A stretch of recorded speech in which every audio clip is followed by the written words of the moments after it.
الرحمن الرحیم الحمدللہ رب العالمین الرحمن الرحیم مالک یوم الدین ایاک نعبد و ایاک نستعین اہدنا الصراط المستقیم رب اشرح لی صدری ویسر لی امری واحلل عقدۃ من لسانی یفقہوا قولی ربی یسر ولا تعسر وتمم بالخیر آمین یا رب العالمین۔ سورۃ الفاتحہ قرآن مجید کی افتتاحی صورت ہے۔ ہر مسلمان کو سورۃ الفاتحہ تو قرآن مجید میں سے زبانی یاد ہوتی ہی ہے۔ اس کی وجہ یہ ہے کہ سورۃ الفاتحہ کا نماز میں پڑھنا یہ لازمی ہے۔ اللہ کے رسول صلی اللہ علیہ وسلم کے فرمان کے مطابق سورہ فاتحہ کے بغیر نماز نہیں ہوتی۔ سورۃ الفاتحہ ہے کیا؟ آپ میں سے بہت سے لوگوں کو اس کا اردو ترجمہ بھی آتا ہوگا۔ سورۃ الفاتحہ کے شروع میں اللہ تعالیٰ کی حمد و ثنا کی جاتی ہے کہ الحمدللہ رب العالمین، تمام تعریف تمام شکر اللہ کے لیے ہے جو تمام جہانوں کا رب ہے۔ عربی زبان میں حمد کے لیے کوئی ایک معنی میں ترجمہ کرنا بہت مشکل ہے، لہٰذا حمد جو ہے عربی زبان کے اعتبار سے وہ تعریف اور شکر دونوں کے مجموعے کو کہتے ہیں۔ مدح جسے ہم اردو میں مدح کہتے ہیں وہ بھی تعریف کے لیے استعمال ہوتا ہے۔ تعریف خود عربی زبان کا لفظ ہے، لیکن آپ کسی بھی چیز کی تعریف کر سکتے ہیں چاہے اس کا آپ کو فائدہ ہو یا نہ ہو۔ آپ کسی جگہ پر گئے اور آپ نے وہاں بہت خوبصورت گھر دیکھا تو آپ نے گھر دیکھتے کہا کہ یار کتنا خوبصورت گھر ہے، آپ نے تعریف کر دی اس گھر کی، اب اس گھر کا آپ کو کوئی فائدہ نہیں ہے۔ جبکہ شکر جو ہے عربی زبان کا لفظ ہے، شکر اس چیز کا کیا جاتا ہے جس کا آپ کو فائدہ ہو رہا ہو۔ تو عربی زبان میں حمد کا لفظ ایک ایسا لفظ ہے جو تعریف اور شکر دونوں کو اپنے اندر لیے ہوئے ہے۔ تو اللہ تعالیٰ نے بڑے خوبصورت انداز میں سب سے پہلے جو جملہ بیان کیا ہے وہ یہ ہے کہ الحمدللہ رب العالمین، تمام تعریف تمام شکر اللہ کے لیے ہے جو تمام جہانوں کا رب، الرحمن ہے، الرحیم ہے، مالک یوم الدین ہے، بدلے کے دن کا مالک ہے۔ تو اللہ تعالیٰ کی حمد و ثنا کے بعد ہم پھر اس سے اپنا ایک طرز عمل وہ بیان کرتے ہیں اور اس سے ایک عہد کرتے ہیں کہ ایاک نعبد و ایاک نستعین، ہم صرف تیری عبادت کرتے ہیں، کریں گے، اور صرف تجھ سے مدد مانگتے ہیں اور مانگیں گے۔ اس کے بعد ہم اللہ تعالیٰ سے ایک دعا کرتے ہیں، دعا بڑی خوبصورت ہے کہ جی اہدنا الصراط المستقیم، ہمیں سیدھا رستہ دکھا دے۔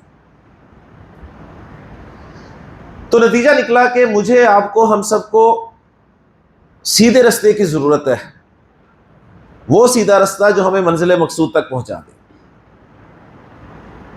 اور وہ سیدھا رستہ کیا ہے جو ہمیں منزل مقصود تک لے جائے گا؟ وہ اس سورۃ الفاتحہ کے جواب میں ہی آپ کو مل جائے گا۔ جہاں سے سورۃ الفاتحہ ختم ہوتی ہے وہیں سے وہ سیدھا رستہ شروع ہو جاتا ہے، یعنی الف لام میم سے لے کے من الجنۃ والناس تک وہ سیدھا رستہ ہے کہ ہم نے اپنے رب سے سیدھے رستے کی دعا مانگی، اللہ تعالیٰ نے ہمیں قرآن کی شکل میں وہ سیدھا رستہ دے دیا، جی یہ ہے سیدھا رستہ۔ آپ کہیں گے جی قرآن سے کوئی ثبوت دیں، تو قرآن سے بھی ثبوت دے دیتا ہوں اس بات کا کہ قرآن ہی وہ سیدھا رستہ ہے۔ اللہ نے سورہ بنی اسرائیل میں ارشاد فرمایا کہ ان ھذا القرآن یہدی للتی ہی اقوم، یقیناً یہ قرآن دکھاتا ہے وہ رستہ جو بالکل سیدھا ہے۔ تو قرآن سے بھی اس بات کا ثبوت مل گیا۔ اب کچھ باتیں ہم نے جوڑنی ہیں، پھر میں اصل ٹاپک کی طرف آؤں گا کہ مجھے، آپ کو، ہم سب کو سیدھا رستہ چاہیے جس پہ چل کر ہم منزل مقصود تک پہنچ جائیں، اور وہ سیدھا رستہ قرآن ہے۔ اس سیدھے رستے پر آنے سے روکنے کے لیے، یا اس سیدھے رستے پر ہمیں چلنے سے روکنے کے لیے ایک کردار موجود ہے، اور اس کردار سے بھی آپ بخوبی واقف ہیں۔ وہ کردار ہے جی شیطان کا۔ شیطان یا تو ہمیں اس سیدھے رستے کی طرف آنے ہی نہیں دیتا، یا اگر ہم آ جاتے ہیں تو اس پہ ہمیں چلنے نہیں دیتا۔ آپ کہیں گے جی اس کا کیا ثبوت ہے؟ اس کا ثبوت بھی ہم قرآن مجید سے لیتے ہیں. اس کے لیے ہمیں تھوڑا سا ذرا ڈیٹیل میں جانا پڑے گا. سورۃ الاعراف میں اللہ تعالیٰ نے آدم و ابلیس کا قصہ بیان کیا ہے ذرا تفصیل کے ساتھ. ویسے تو قرآن مجید میں تقریباً 7 مرتبہ اللہ تعالیٰ نے آدم و ابلیس کا قصہ جو ہے وہ ذکر کیا، لیکن سورۃ الاعراف میں قدر تفصیل کے ساتھ ہے کہ اللہ تعالیٰ نے آدم کو تخلیق کیا اور ملائکہ سے کہا کہ اسے سجدہ کرو، تو فسجدوا الا ابلیس، ابلیس نے سجدہ نہیں کیا، سب نے سجدہ کر دیا. گویا اللہ تعالیٰ نے حکم دیا سجدہ کرنے کا ملائکہ کو، تو سب نے سجدہ کر دیا، ابلیس نے سجدہ نہیں کیا. اب مجھے بتائیے کہ اگر کوئی باس کوئی حکم دے تو جو امپلائیز ہیں وہ سب اس کا حکم مانے، اس میں سے ایک امپلائی حکم نہ مانے، مثال دے رہا ہوں میں، تو بتائیے باس کیا کرتا ہے؟ جی نکال دیتا ہے. نکالنے سے پہلے ایک کام کرتا ہے، نکالنے سے پہلے ایک کام کرتا ہے. کیا کرتا ہے؟ ریزن پوچھتا ہے. ماشاءاللہ، ایکسپلینیشن کال کرتا ہے. کیوں خان صاحب ایسے ہی ہوتا ہے نا، یعنی فوراً نکال دیتا، پوچھے گا اسے، شو کاز نوٹس دے گا. تو اللہ تعالیٰ نے بھی اس سے پوچھا کہ ما منعک الا تسجد اذ امرتک، تجھے کس چیز نے اسے سجدہ کرنے سے روکا جب میں نے تجھے حکم دیا؟ اب اسی میں جواب تھا اذ امرتک، جب میں نے تجھے حکم دیا تو تو نے سجدہ کیوں نہیں کیا؟ تو یہیں سے پتہ چل جاتا ہے کہ باس کا حکم اصل ہوتا ہے. کیا حکم ہوتا ہے یہ نہیں دیکھا جاتا، بس کہ یہ دیکھا جاتا ہے کہ حکم دینے والا کون. تو اس لیے اسے واضح کر دیا تھا کہ جب میں نے حکم دیا تو نے سجدہ کیوں نہیں کیا. اب وہیں پر بات ختم ہو جاتی ہے. اگر وہ وہیں معافی مانگ لیتا، جی غلطی ہوگی، میں نے تیرے حکم کی تعمیل نہیں کی، تو میں اور آج آپ یہاں نہ ہوتے. لیکن اس نے کیا کیا؟ اس نے اللہ تعالیٰ کے سوال پہ آرگو کیا، بحث کی، اور کہنے لگا کہ انا خیر منہ، میرے سجدہ نہ کرنے کی وجہ یہ ہے کہ میں اس سے بہتر ہوں.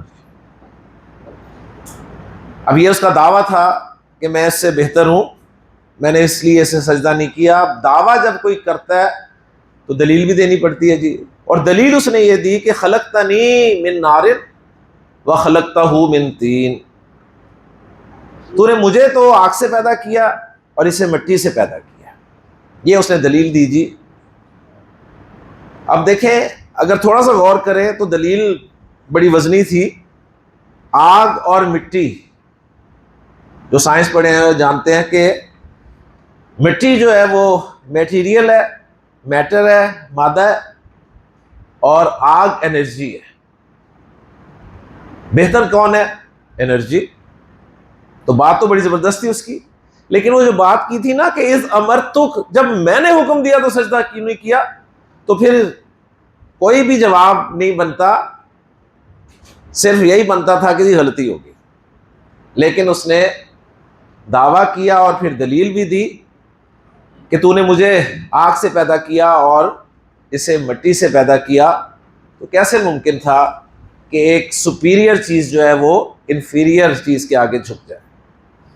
اب اللہ تعالیٰ نے اسے وہاں سے نکالا جی، اور کہا کہ اب تو فخرج منہا، یہاں سے نکل جا. اور نکلتے ہوئے اس نے مہلت مانگی. اس نے کہا کہ تو مجھے مہلت دے، میں اپنا یہ پوائنٹ جو ہے وہ ثابت کر کے رہوں گا. اللہ تعالیٰ نے اسے مہلت دی کہ ٹھیک ہے جا، تجھے مہلت دی جاتی ہے. اب نکلتے ہوئے جو اس نے اللہ تعالیٰ سے کہا نا، وہ سننے والی بات ہے. قالا فبما اغویتنی لاقعدن لہم صراطک المستقیم،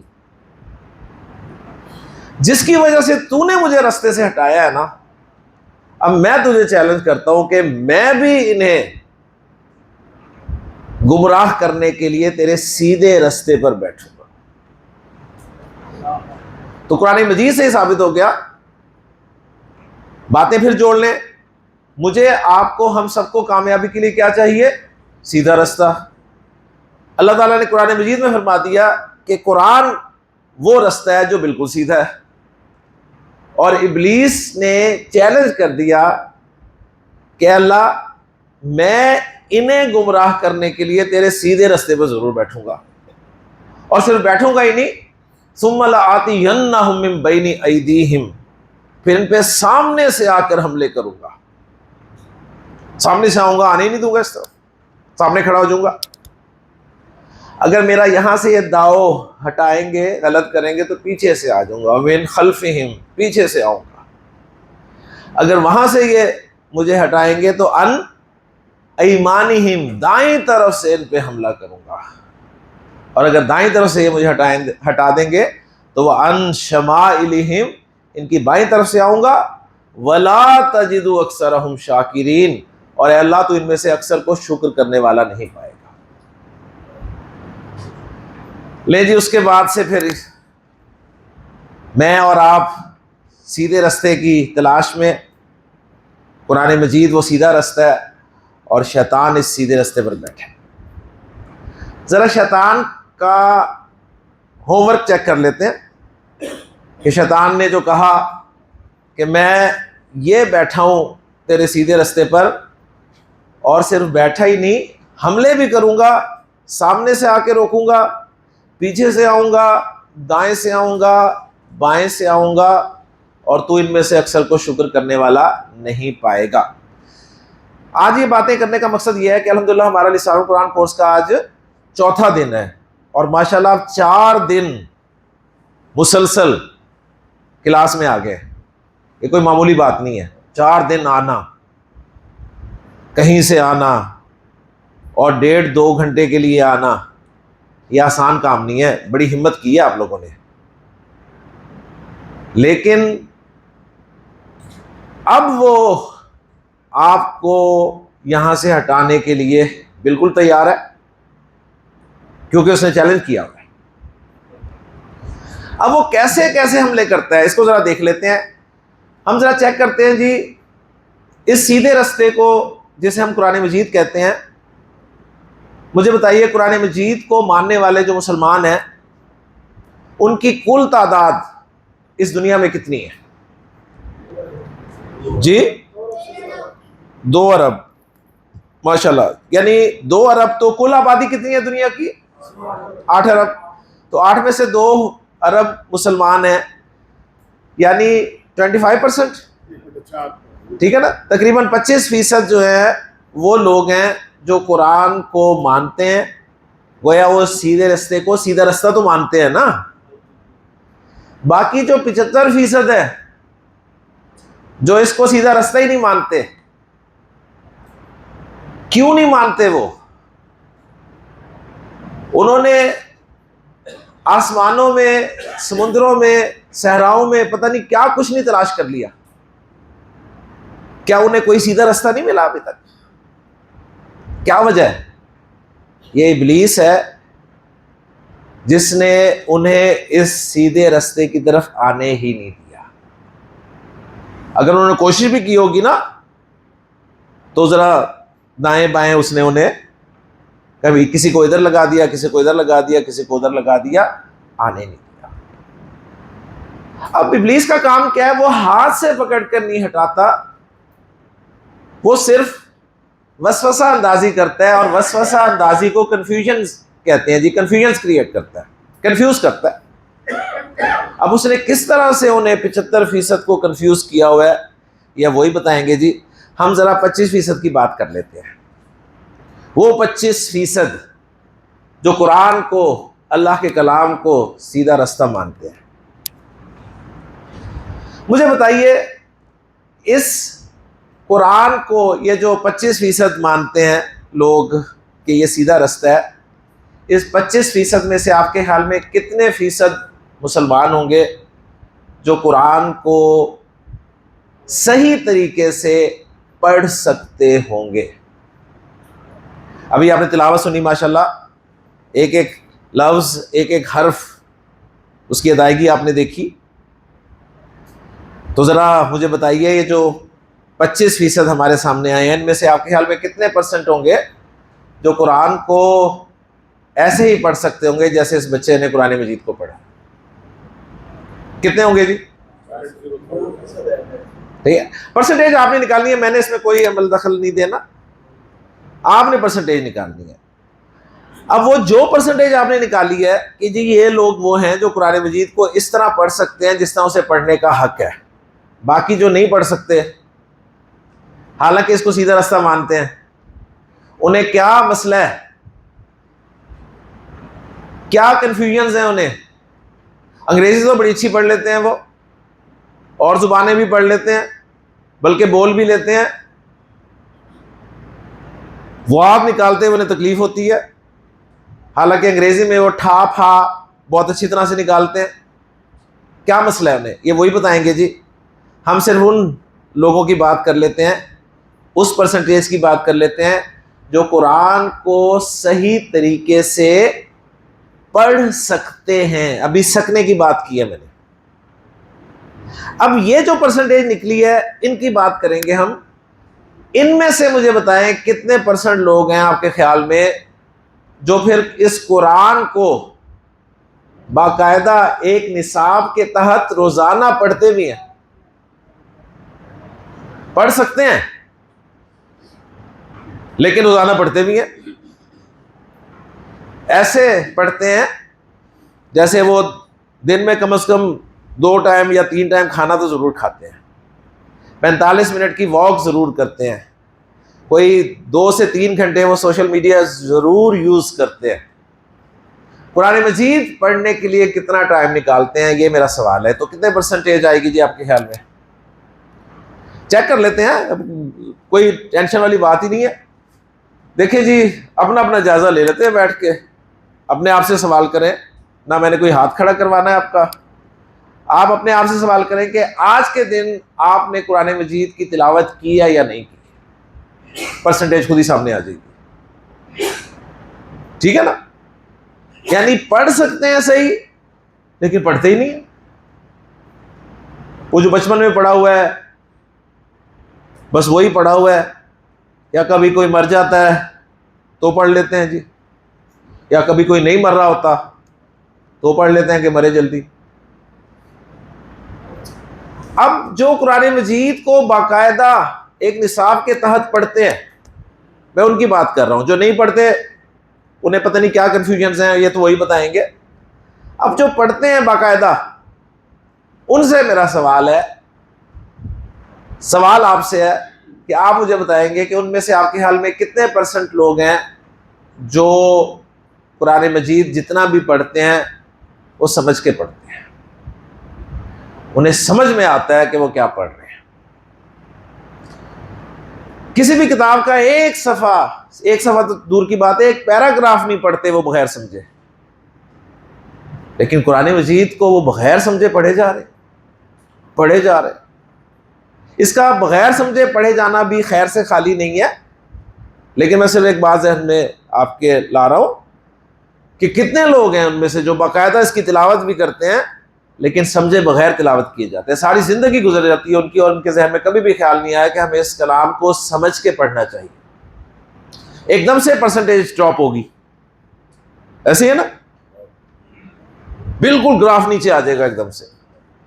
اب کیا کنفیوژن ہے جو نہیں پڑھتے، یہ تو وہی بتائیں گے جی. ہم ان کی بات کر لیتے ہیں جو قرآن مجید کو سیدھا راستہ مانتے ہیں، اسے صحیح طریقے سے پڑھ سکتے ہیں جیسے اسے پڑھا جاتا ہے، پھر روزانہ ایک نصاب کے تحت اسے پڑھتے ہیں. انہوں نے فکس کیا ہوا ہے کہ جی 1 پارہ ہم نے ڈیلی پڑھنا ہی پڑھنا، آدھا پارہ ہم نے پڑھنا ہی پڑھنا، ہم نے 1 رکوع پڑھنا ہی پڑھنا. اور وہ لوگ جو اس کو سمجھ کر پڑھتے ہیں، اب ان کی میں بات کر رہا ہوں. ان میں سے آپ کے خیال میں کتنے لوگ ہوں گے کہ جو قرآن کو پڑھتے ہیں، سمجھ کے پڑھتے ہیں اور پھر اس پر عمل بھی کرتے ہیں؟ اب بات اور مشکل ہو گئی ہے نا؟ سمجھتے ضرور ہیں، عمل نہیں کرتے. نماز قرآن میں کئی مرتبہ حکم اللہ تعالیٰ نے دیا، نماز پڑھتے ہیں، پہلی صف میں آ کے پڑھتے ہیں، جماعت کے ساتھ پڑھتے ہیں، امام کے پیچھے کھڑے ہو کے پڑھتے ہیں. کس کا حکم ہے نماز پڑھو؟ اللہ کا حکم ہے. لیکن بہنوں کو بیٹیوں کو وراثت میں حصہ دینا یہ کس کا حکم ہے جی؟ اللہ کا حکم ہے، یہ نہیں مانتے۔ روزے سارے رکھتے ہیں، صحیح، شوال کے بھی نہیں چھوڑتے، ابھی عرفہ کا روزہ بھی رکھا تھا انہوں نے، محرم کے بھی رکھیں گے، ابھی ایام 20 کے روزے تو چھوڑتے نہیں ہیں، پیر جمعرات کا روزہ تو ان کی گھٹی میں شامل ہے۔ کیوں؟ اللہ کا حکم ہے، بڑا اجر ملتا ہے۔ لیکن کاروبار میں 2 نمبری، جھوٹ، فراڈ، سود شامل ہے۔ اب یہ کس کا حکم تھا جی؟ وہ بھی اللہ کا حکم تھا۔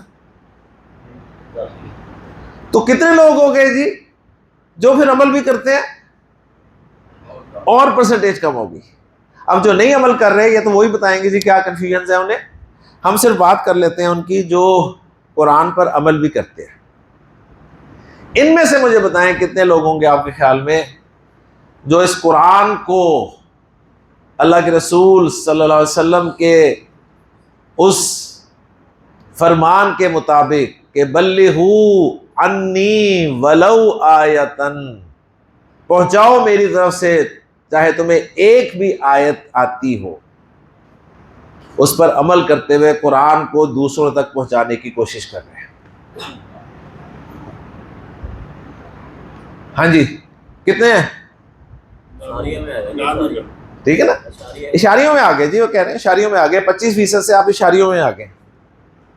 ابھی میں اس سے آگے بھی لے کے جا سکتا ہوں لیکن یہیں تک ہم رہتے ہیں۔ تو بہت خوش نصیب لوگ ہیں آپ بہت خوش نصیب لوگ ہیں کہ یہاں پر تشریف لائے ہیں اور اللہ کے کلام کو سمجھنے کے لیے کوشش تو کر رہے ہیں نا۔ اب وہ دیکھیں اس کے حملے سامنے سے، پیچھے سے، دائیں سے، بائیں سے، سامنے سے، سیدھی سی بات ہے۔ بزرگ جو بیٹھے ہیں میں ان سے ماشاءاللہ ان کا آنا بہت بہت مبارک ہو، لیکن میں بزرگوں سے سوال کروں گا سر پہلے کہاں تھے؟ ساری زندگی گزار دی، کبھی آئے نہیں، خیال ہی نہیں آیا۔ یعنی جب بھی آپ کے ذہن میں خیال آیا ہوگا اس نے سجے کھبے موڑ دیا ہوگا آپ کو، پہلے یہ کام کر لو، پہلے یہ کام کر لو، پہلے یہ کام کر لو، سامنے سے اس نے آ کے روک دیا، ڈائریکشنز بدل دی۔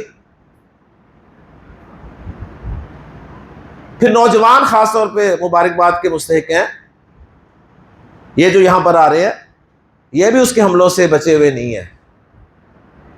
پیچھے سے وہ پہلے دنیاوی تعلیم تو مکمل کر لو، پہلے اپنا مستقبل بنا لو، ٹھیک ہے، اس کے بعد ساری زندگی پڑی ہے تمہارے پاس، قرآن سیکھتے رہنا، قرآن سکھاتے رہنا۔ تو پیچھے سے آ کے ایسے ایسے اہم کام آپ کو یاد کراتا ہے کہ اگر آپ چلنے کے لیے تیار بھی ہوں تو آپ اپنی ڈائریکشن واپس کر لیتے ہیں۔ دائیں طرف سے آنا، دائیں طرف سے کیسے آتا ہے؟ دائیں طرف اچھی سائڈ ہے تو ماشاءاللہ آپ کی اچھائیاں وہ گنوائے گا آپ کو۔ ماشاءاللہ جی کیا بات ہے، 5 وقت کے آپ نمازی ہیں، بہت اچھی بات ہے۔ 5 وقت کے نمازی، پہلی صف میں آپ نماز ادا کرتے ہیں، ٹھیک، ذکر اذکار بھی ماشاءاللہ کرتے رہتے ہیں، ماشاءاللہ بہت نیک لوگ ہیں، ٹھیک۔ حج عمرے کا ثواب تو آپ کو اشراق پڑھ کے ہی مل جاتا ہے الحمدللہ، کوئی اتنا ضروری نہیں ہے قرآن مجید سمجھ کے پڑھنا۔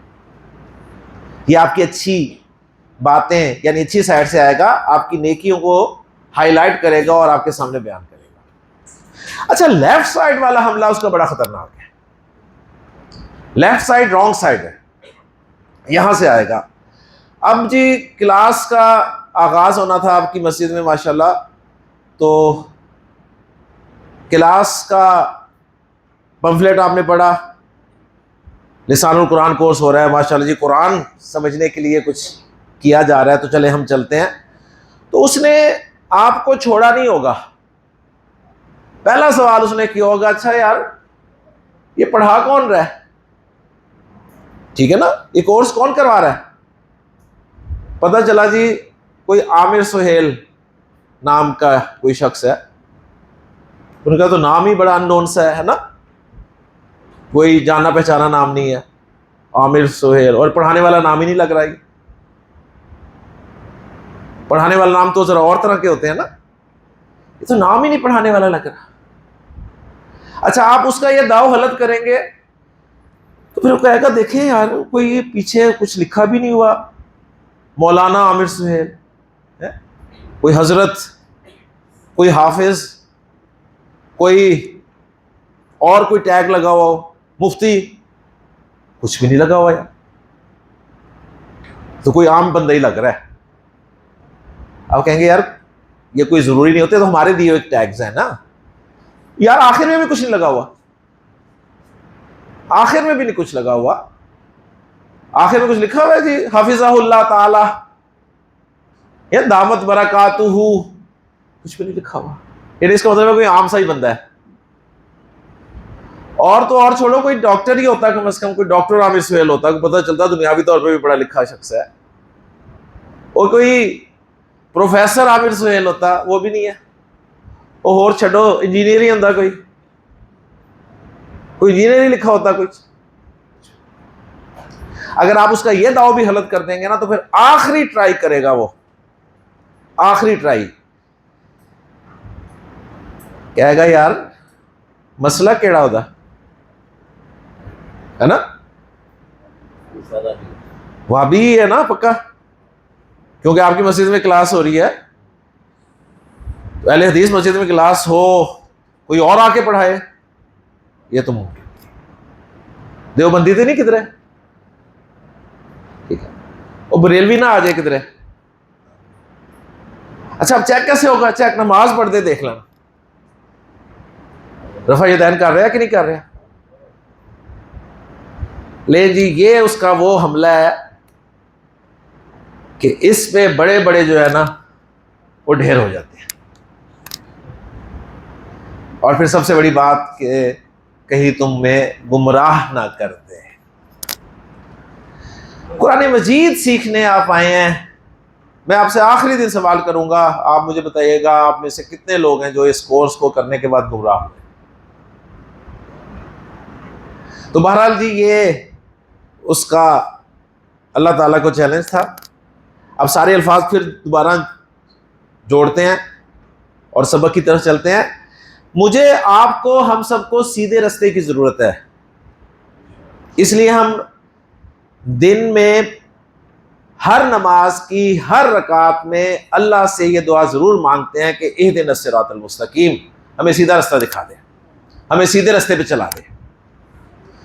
اللہ نے قرآن مجید میں بتا دیا کہ ان ھذا القرآن یہدی للتی ہی اقوم, یقیناً یہ قرآن دکھاتا ہے وہ رستہ جو بالکل سیدھا ہے.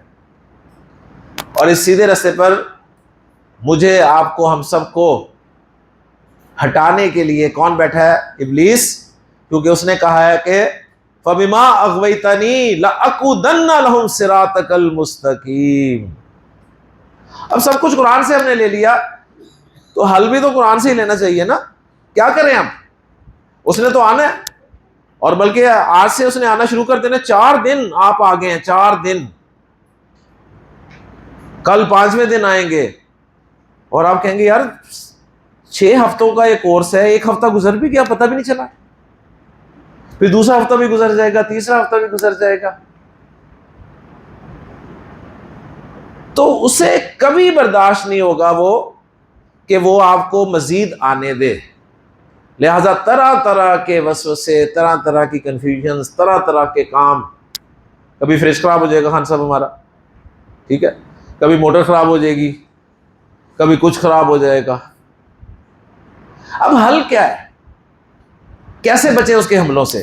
تو جب ہم نے سب قرآن سے لیا تو حل بھی قرآن سے لیتے ہیں جی. ہمیں چاہیے جی, حل یہ ہے کہ ہمیں چاہیے پروٹیکشن, حفاظت, اور حفاظت بھی ایسی ہستی کی جسے واقعی آپ پروٹیکشن کہہ سکے. تو اللہ سے بڑھ کے تو کوئی پروٹیکشن ہو ہی نہیں سکتی.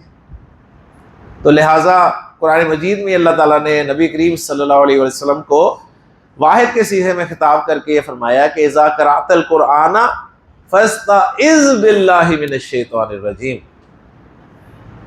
جب بھی تم قرآن پڑھو تو اللہ کی پناہ میں آ جایا کرو شیطان مردود سے. تو اللہ کی پروٹیکشن میں اپنے آپ کو دے دیں جی. کیا مطلب؟ تعوذ کا اہتمام کریں کثرت سے. میں بھی کروں گا، آپ بھی کریں گے. یعنی عام لوگوں کی نسبت ہم لوگوں پہ حملے اس کے زیادہ ہوں گے، ذہن رکھیے، کیونکہ ہم اس راستے پہ اب چل چکے ہیں، ہم نے قدم رکھ دی ہیں. تو اسے کبھی بھی یہ گوارا نہیں ہوگا کہ آپ کو یہ مستقل یہاں پر چلنے دے. کوئی ہمت کرے گا بڑا ہی خوش نصیب ہوگا جو 30 دن کا کورس مکمل کرے گا. اس کے لیے بڑی کوشش کر رہے ہیں ہمارے احمد متین صاحب، انعام بھی انہوں نے اعلان کر دیا ہے. روز آپ کو ٹھنڈا میٹھا پانی بھی پلاتے ہیں. ابھی کل مجھ سے کہہ رہے تھے کہ سر انہیں کھانے کے لیے بھی کچھ دینا چاہیے. تو کوشش وہ بڑی کر رہے ہیں کہ آپ کسی طرح 30 دن آتے رہیں، لیکن سن لیجئے گا وہ آپ کو آنے نہیں دے گا. تو بڑے خوش نصیب لوگ ہوں گے وہ جو 30 دن تک اس کورس میں آئیں گے. ورنہ کوئی ہمت کر کے آ بھی گیا تو 4 ہفتے آ جائے گا، کوئی 3 ہفتے، کوئی 2 ہفتے. اصل پتہ چلے گا جی اب جو منڈے کو کلاس ہوگی نا ہماری، اس دن دیکھیں گے کہ کتنے لوگ آتے ہیں. تو اب مجھے آپ سے ذرا پوچھنا ہے کہ آپ مجھے بتائیے آپ میں سے کتنے لوگ ہیں جو وعدہ کرتے ہیں کہ انشاءاللہ تعالی ہم 30 دن کا یہ کورس تو ضرور مکمل کریں گے. ذرا مزہ نہیں آ رہا؟ ماشاءاللہ ہمت کریں. اس کورس میں آپ جو کچھ سیکھیں گے انشاءاللہ تعالی اس کا اندازہ آپ کو ہو تو چکا ہے کہ کیا کچھ آپ سیکھ رہے ہیں اور مزید کیا کچھ سیکھیں گے انشاءاللہ تعالی. تو اللہ تعالیٰ سے دعا کرتے ہوئے کہ ربی یسر ولا تعسر وتمم بالخیر، ہم لسان القرآن کورس کے سبق کی طرف چلتے ہیں. یہ بہت ضروری تھا کیونکہ کل سے اس کے اثرات جو ہیں وہ نظر آنے شروع ہو جانے تھے، تو میں نے سوچا کہ آپ کو میں پہلے سے ہی اس کے حملوں سے آگاہ کر دوں. کل ہم نے اسم کا معرفہ نکرہ پڑھا تھا. ریکویسٹ آئی تھی اسٹوڈنٹ کی طرف سے کہ ذرا مزید وہ جو ال والا حصہ ہے اس کو ذرا تھوڑا سا مزید واضح کر دیں. تو ال پر میں تھوڑی سی اور بات کر دیتا ہوں.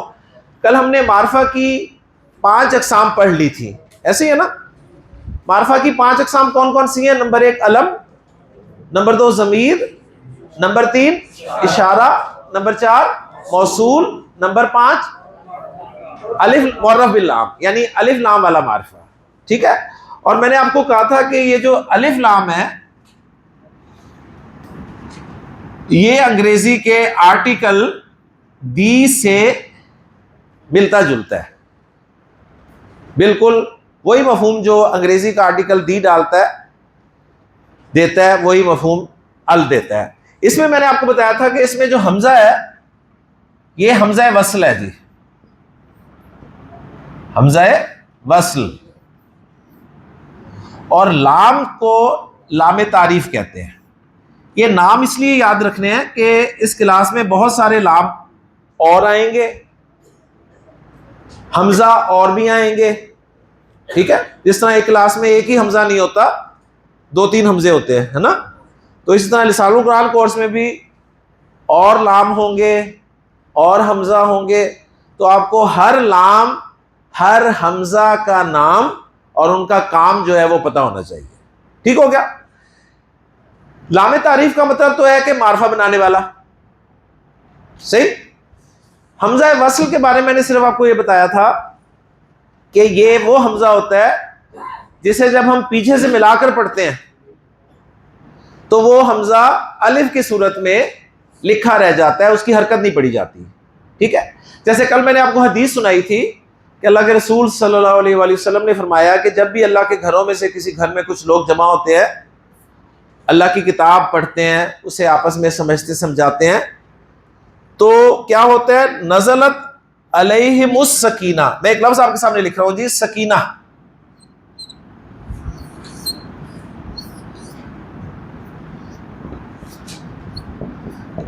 مجھے بتائیے جی سکینہ لفظ، اب جو کچھ پڑھا ہے وہ سارا اپلائی کر کے دیکھتے ہیں. مجھے بتائیے سکینہ لفظ مذکر مؤنث کے اعتبار سے کیا ہے؟ مذکر ہے کہ مؤنث ہے؟ معنی اس کے سکینت ہے، سکون کے. مؤنث؟ ماشاءاللہ. مؤنث کی کون سی قسم ہے؟ علامتی. ماشاءاللہ. دیکھیں اب آپ اپنا کمپیریزن کریں, مجھے بتائیں اس کورس کے شروع کرنے سے پہلے آپ کو یہ پتا تھا؟ نہیں پتا تھا. اب مجھے بتائیں کیا سکینہ لفظ نکرہ ہے کہ معرفہ ہے؟ نکرہ ہے, معرفہ کی قسموں میں نہیں آ رہا. ہاں اب اس کو ہم معرفہ بنا سکتے ہیں, ٹھیک ہے. اس کے شروع میں ہم ال لگائیں گے. اب جب ال لگائیں گے تو کیا لام کو ہم نے پڑھنا ہے یا نہیں پڑھنا؟ اس کا اصول ہے حق کا خوف جب غم ہے, ایسے ہی ہے نا. تو حق کا خوف عجب غم ہے. سین حق کا خوف عجب غم ہے نہیں ہے نا, تو اس کا مطلب ہے لام نہیں پڑھیں گے.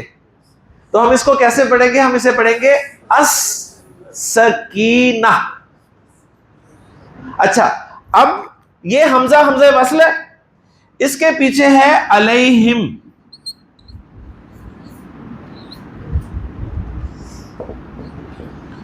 اور ہم میں میم پر پیش ڈلی ہوئی ہے, تو اب ہم نے اسے ملا کے پڑھنا ہے. اب ملا کے پڑھیں گے تو علیہم السکینہ تو نہیں پڑھیں گے نا, ہم میم کی پیش کو ڈائریکٹ پڑھیں گے جا کے, اور یہ حمزۃ الوصل کی حرکت نہیں پڑھی جائے گی, لہذا ہم پڑھیں گے علیہم السکینہ. ٹھیک ہو گیا. اسی طرح ایک لفظ اور دیکھ لیں, بتائیے جی یہ لفظ مذکر ہے یا مؤنث ہے؟ مؤنث. ماشاءاللہ پہچان لیا. نکرہ ہے کہ معرفہ؟ نکرہ. پریشان نہ ہو کریں, پکچر میں فٹ کر کے دیکھا کرے. رحمہ 5 میں نہیں آ رہا, نہ کوئی علم ہے, کسی کا نام تو نہیں ہے نا رحمہ, ٹھیک ہے, کسی کا نام نہیں ہے. اچھا نہ ضمیر ہے, نہ اشارہ ہے, نہ موصول ہے, تو نکرہ ہوا. اب اس کو ہم معرفہ بنا سکتے ہیں. معرفہ کیسے بنائیں گے؟ الف لام لگا کے. اب لام پڑھنا ہے یا نہیں پڑھنا ہم دیکھیں گے. را حق کا خوف عجب غم ہے نہیں ہے, تو کیا پڑھیں گے؟ الرحمہ. ٹھیک ہو گیا. اس کو ہم پڑھیں گے الرحمہ. اور پھر پیچھے سے جب ملا کر پڑھیں گے تو پیچھے پھر میم ساکن ہے, میم پیش والا ہے, تو کیسے پڑھیں گے؟ الرحمہ نہیں پڑھیں گے بلکہ مررحمہ. تو حدیث میں الفاظ ہیں وَغَشِيَتْهُمُ الرَّحْمَةُ. کلیئر ہو گیا جی. تو یہ جو سوال تھا آپ کا غالباً تھا, تو میں نے اس حمزہ وصل کو ذرا مزید کلیئر کر دیا کہ حمزہ وصل وہ حمزہ ہوتا ہے جس کو جب آپ پیچھے سے ملا کر پڑھتے ہیں تو وہ الف کی صورت میں لکھا رہ جاتا ہے. ٹھیک ہو گیا. اسی طرح آپ دیکھیں, آپ کے پاس سورہ یاسین اکثر لوگ شوق سے پڑھتے ہوں گے, آپ کے پاس ایک لفظ ہے جی القرآن.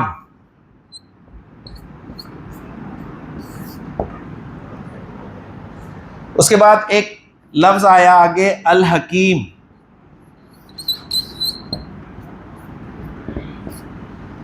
تو جب ان دونوں لفظوں کو ہم ملا کر پڑھیں گے تو یہ حمزۃ الوصل ہے. اب جب پیچھے سے ملا کر پڑھیں گے تو القرآن الحکیم پڑھ رہے ہیں. صحیح ہو گیا. اور اگر اس کے پیچھے واو آ جائے تو اب ال کا بھی حمزہ جو ہے وہ حرکت کے ساتھ نہیں پڑھا جائے گا, اور ہم پڑھیں گے والقرآن الحکیم. تو یہی آپ پڑھتے ہیں یاسین والقرآن الحکیم. ٹھیک ہو گیا جی. لیں جی نئے ٹاپک کے ساتھ انشاءاللہ پانی پینے کے بعد ملتے ہیں. سبحانک اللہم و بحمدک اشہد ان لا الہ الا انت استغفرک و اتوب الیک.